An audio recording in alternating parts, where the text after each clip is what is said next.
जय भीम। नमो बुद्ध साथियों, आज हम चर्चा करेंगे पंचशील को लेकर कि जो पंचशील है बौद्धों के लिए इसका बड़ा महत्व है और जो गृहस्थ लोग हैं उनके लिए ये पंचशील का जो आचरण है प्राथमिक तौर पे करना होता है। जो भिक्षु लोग हैं उनके लिए जो सील हैं वो ज़्यादा हैं। पंचशील के अलावा जो है 8 सील, 10 सील और कुल 227 नियम जो है भिक्षुओं को फॉलो करने पड़ते हैं और कुल 311 नियम जो है भिक्षुणियों के लिए हैं। भिक्षुणियों के लिए नियम अधिक हैं और भिक्षुओं के लिए नियम कम हैं, तो वो चर्चा जो है बाद में करेंगे। लेकिन फ़िलहाल हम चर्चा कर रहे हैं गृहस्थों के लिए जो नियम है पंचशील, और जो कि सामान्य तौर पर जो है भिक्षु और गृहस्थ दोनों के लिए लागू होते हैं।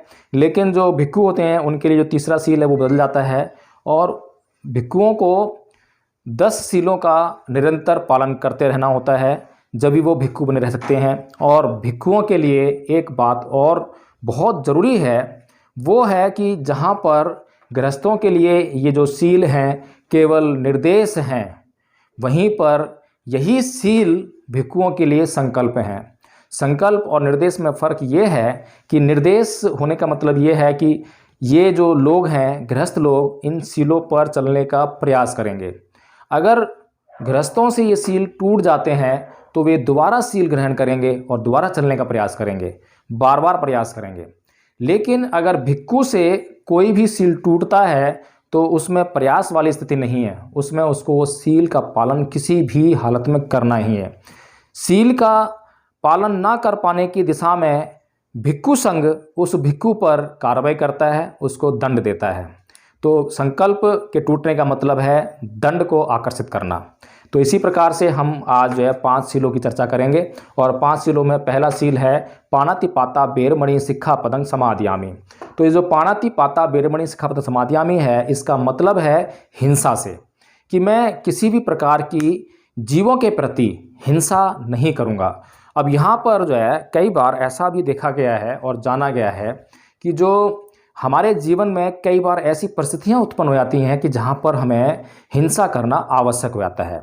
जहाँ पर हिंसा करना आवश्यक हो जाता है वहाँ पर बुद्ध ने क्या कहा है, तो उस समय बौद्ध लोगों को क्या करना चाहिए, ये एक बड़ी पसोपेश वाली स्थिति है।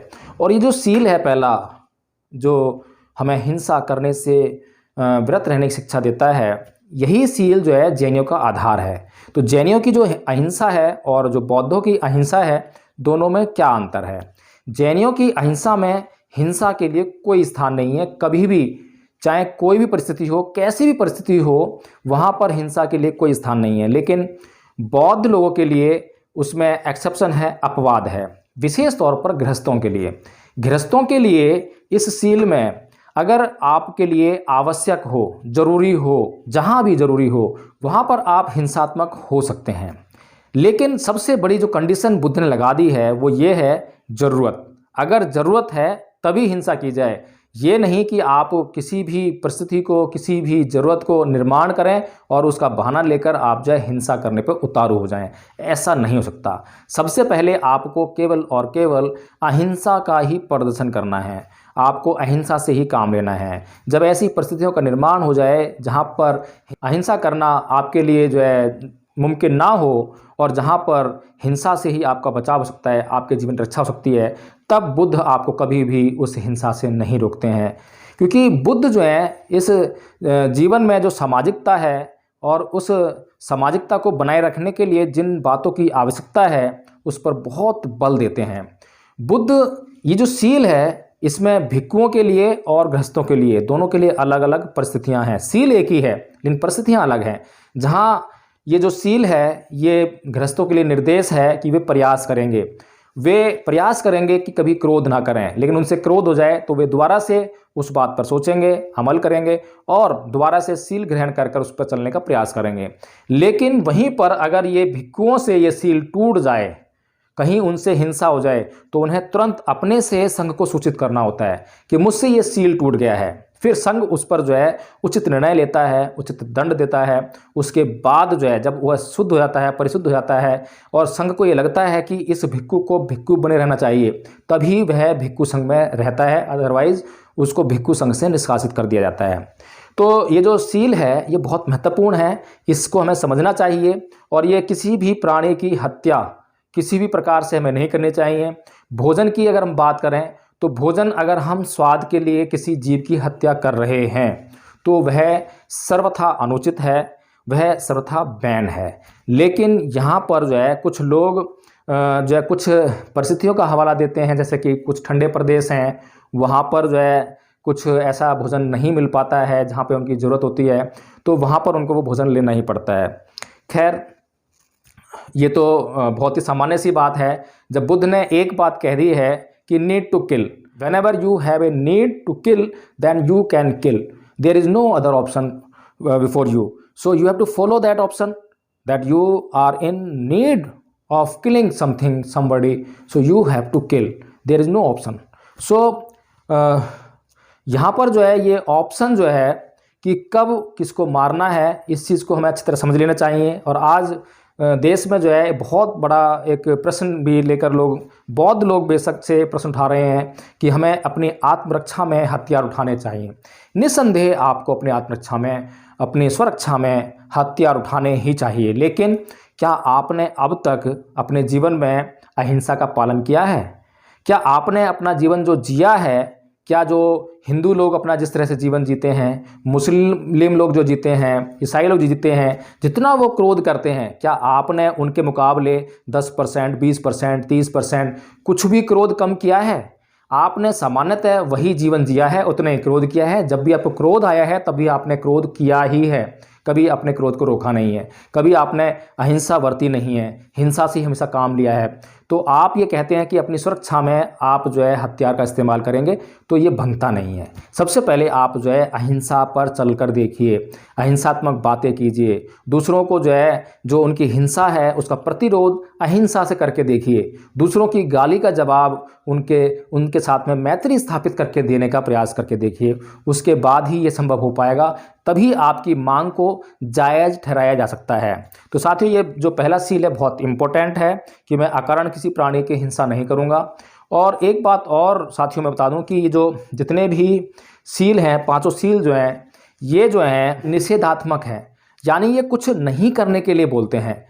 और इसके पीछे कारण ये है कि क्या करना है वो बहुत डिटेल है। अगर वहाँ से कुछ छूट गया तो आपके पास एक ऑप्शन मिल जाता है कि चलो ये तो बोला ही नहीं है, इसको कर लेते हैं। इसीलिए बुद्ध ने जो है इस बात के लिए कि आपसे कभी भी किसी भी प्रकार से कोई पाप ना हो जाए, इस बात को ध्यान में रखते हुए आपको निषेधात्मक आज्ञाएं दी हैं। दूसरा सील कहता है आदिन्न दाना बेरमणि शिक्षा पदंग समादयामी, यानी कि मैं किसी भी व्यक्ति की कोई भी वस्तु उसके दिए बगैर नहीं लूँगा। मुझे किसी व्यक्ति की किसी वस्तु की आवश्यकता है तो मुझे चाहिए कि मैं विनयपूर्वक उससे वो वस्तु मांगूं। मेरे मांगने पर वो वस्तु दे दे मेरे प्रयोग के लिए, उपयोग के लिए, तो ठीक है। नहीं दे तो इसका मतलब ये नहीं है कि मैं उससे छीन लूँ, उसकी चोरी कर लूँ या उसको किसी भी प्रकार से वहाँ से जो है ले लूँ। तो ये जो सील है दूसरा बहुत महत्वपूर्ण है, और अगर इस सील पर हम चलेंगे तो मैं ये समझता हूँ कि समाज में से जो है चोरी की जो बीमारी है, बुराई है, वो हट जाएगी। तीसरा सील है कामेषु मिच्छाचारा बेरमणि सिक्खापदं समादयामि, बहुत महत्वपूर्ण सील है। और आजकल तो हम देख रहे हैं कि बहुत ज़्यादा इस सील पर चलने के लिए बहुत भारी आवश्यकता है। ये सील ये कहता है कि जिस प्रकार से कोई व्यक्ति ये चाहता है कि उससे जुड़ी हुई महिलाओं के साथ में, जो उसकी माँ हो सकती है, बेटी हो सकती है, बहन हो सकती है, तो दूसरे लोग जो हैं उससे किसी भी प्रकार से गलत आचरण ना करें, मिथ्या व्यभिचार ना करें। तो जिस प्रकार से वो चाहता है व्यवहार अपने से जुड़ी महिलाओं के लिए, उसी प्रकार से हर एक व्यक्ति को चाहिए कि वह दूसरों की महिलाओं के साथ भी, दूसरी महिलाओं के साथ भी वैसा ही व्यवहार करे।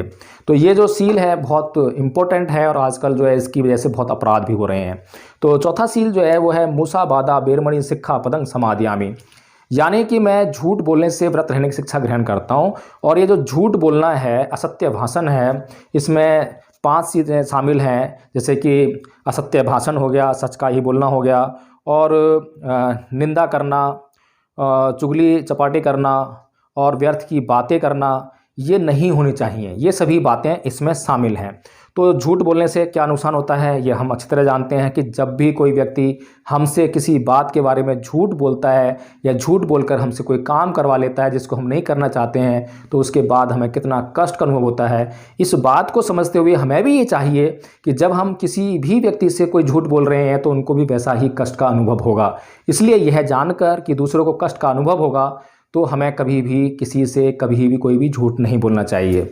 तो 5वां जो सील है, सुरा मेरे मज पमाद ठाना बेरमणि सिक्खा पतंग समाधियामी, ये भी बहुत महत्वपूर्ण सील है और ये पांचों सील बहुत महत्वपूर्ण है। और जो 5वां सील है वो ये कहता है कि मैं किसी भी प्रकार की कच्ची पक्की शराब को उसका सेवन नहीं करूँगा और किसी प्रकार का नशा नहीं करूँगा। शराब का नशा मतलब चाहे कच्ची हो चाहे पक्की हो, और शराब का नशा अगर बोला है तो नशे का मतलब होता है जो भी चीज़ें आपको आपके मस्तिष्क को जो सामान्य स्थिति में ना रहने दें, ऐसी किसी भी वस्तु का सेवन नहीं करूँगा।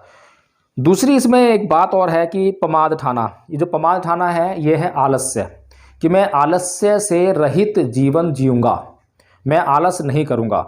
2 बातें हैं, इसीलिए ये दोनों बातें हैं इस सील में शामिल की गई हैं और एक जैसी बातें हैं, एक जैसा प्रभाव देती हैं कि कोई भी व्यक्ति नशा करने के बाद या प्रमादी होने के बाद निष्क्रिय हो जाता है, वह क्रियाशील नहीं रह पाता है। तो साथियों, ये जो 5 सील हैं, अगर इन 5 सीलों का समाज का प्रत्येक व्यक्ति यह जानते हुए कि जैसा व्यवहार मैं अपने लिए समाज के अन्य लोगों से चाहता हूँ वैसा ही व्यवहार मुझे समाज के अन्य लोगों के साथ में करना चाहिए, यदि इस तरह का भाव समाज के प्रत्येक व्यक्ति के अंदर स्थापित हो जाएगा तो इस समाज से जो कलह है, कलेश है, युद्ध की स्थिति है, अशांति है, वो मिट जाएगी और उसके स्थान पे सुख, शांति और समृद्धि इस संसार में, इस समाज में विराजमान हो जाएगी, जिसकी कि हम हर पल तलाश करते हैं। लेकिन समस्या तो ये है साथियों कि उसकी तलाश सिर्फ हम अपने लिए करते हैं, जबकि हम दूसरों के लिए निरंतर जो है असुख, दुख, अशांति, युद्ध, क्रोध, गाली गलौज, व्यभिचार, ये सभी चीज़ें निरंतर अपने मन में दूसरों के लिए प्रस्तुत करने के लिए तत्पर रहते हैं, उतावले रहते हैं, निरंतर परोस ही रहे हैं। तो साथियों, हमें सोचना है कि ये जो भगवान बुद्ध के द्वारा बताए गए जो 5 सील हैं, इनका जो है हम आचरण करें या ना करें, करने से क्या लाभ होगा, किसको लाभ होगा और नहीं करने से किसको कष्ट होने वाला है। और अगर मैं कहूँ कि इसको ना अपनाने से सबसे पहले जो कष्ट का भाजक बनेगा वो खुद वह व्यक्ति बनेगा जो उसका पालन नहीं कर रहा है। अगर मैं पालन नहीं कर रहा हूँ तो इसका असर सबसे पहले मुझ पर होने वाला है। उदाहरण के लिए, अगर मैं किसी पर क्रोध कर रहा हूँ तो उस क्रोध का असर दूसरों पर होगा या नहीं होगा ये तो नहीं मालूम, लेकिन उस क्रोध को करने से मैं तो हर पल प्रतिपल जल ही रहा हूँ, अपने शरीर को तो नुकसान कर ही रहा हूँ। जय भीम, नमो बुद्ध साथियों।